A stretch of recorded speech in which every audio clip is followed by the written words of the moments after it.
This is how to end a long-term relationship. Have you ever had a friend tell you that it's too hard for them to break up with their partner? The truth is that when it comes to ending a long-term relationship, sometimes it's difficult to know how to handle it. Our bonds with serious partners can be very different from many other close relationships. When you've been with someone for a large part of your life, it might be hard to imagine your days without them, not to mention the changing dynamics of friendships or support from each other's families. But when your heart tells you it's time, it's okay to decide you're ready for a new chapter in your life. We're not going to downplay how hard it can be to part ways, but there's no good reason to stay in a relationship that just isn't working. In the long run, it's detrimental to your quest to find a partner you're compatible with, if that's your ultimate goal. Plus, being single again doesn't have to be scary. You may even find that exploring your life as an individual can help you get in touch with yourself. So instead of worrying about how to end a long-term relationship,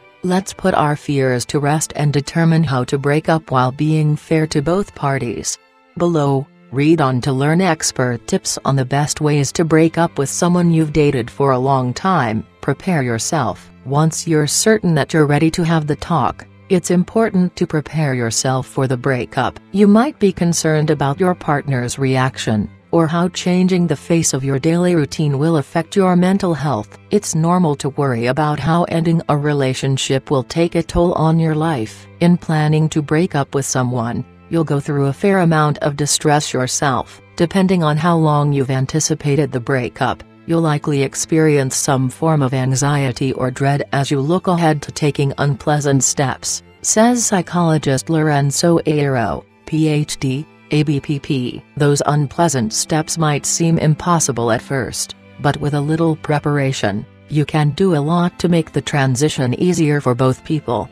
Start by thinking about what you need to say, and how you'll say it, to get an idea of how the conversation should go. You'll also want to choose a time and place that's conducive to an honest, serious conversation. For example, approaching this talk over a brunch date may not be the best idea.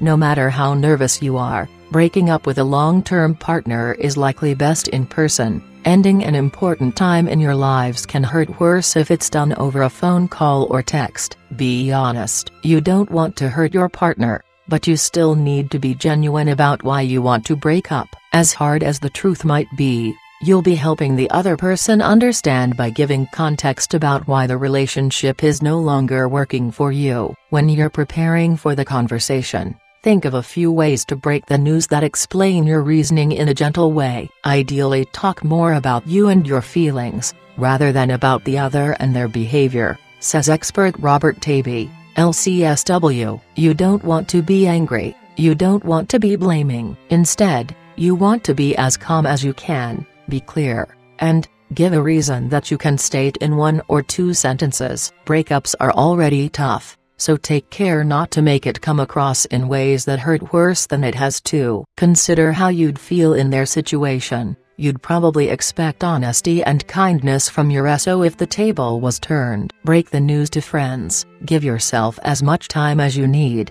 but the sooner you confide in close friends and family, the faster it will feel like reality. Plus, you'll have someone to talk to about the situation. This doesn't mean you should bash your ex, though, especially not with mutual friends. Family, friends, and co-workers are naturally going to be asking you what happened. Decide in advance to whom and what you want to share, while considering those outside your intimate circle, says Tabey. It's helpful to know what you'll say ahead of time so you don't get flustered. Something like "we're not together anymore, unfortunately, it didn't work out," should do the trick. Exchange your things. After the dust has settled, it's a good time to determine how you'll exchange your things. Consider ripping off the band-aid to get past the worst of it. By removing these reminders from your lives, you'll both be able to leave the pain in the past sooner. You can choose a method that works for you. If it helps you move on,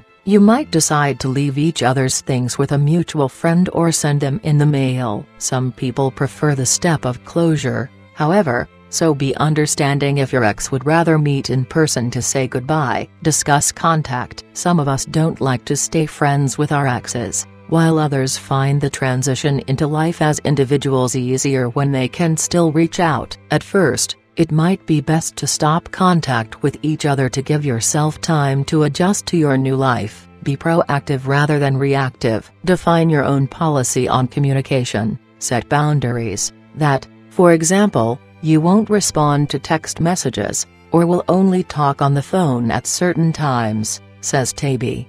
Taby also notes that if your ex has a hard time accepting the breakup, you'll need to be consistent with your interactions. If you've decided to stop contact, resist the urge to respond when you're lonely so you aren't sending mixed signals. Be kind to yourself. Even if it was your idea to end a long-term relationship, the situation can still be emotionally taxing on both people. When you're having trouble being alone or missing your ex, devise a plan for coping. That might mean finding a new hobby to occupy your thoughts, or focusing on spending time with your friends. Whatever route you choose, it's important to cope with the situation instead of avoiding it. It's okay to let go of any blame you might place on yourself. All relationships are different, and for most people, it takes a few tries to find what's right. Whether you're embracing the freedom of single life or imagining your dream partner, be sure to keep your own best interest in mind. And when it gets hard,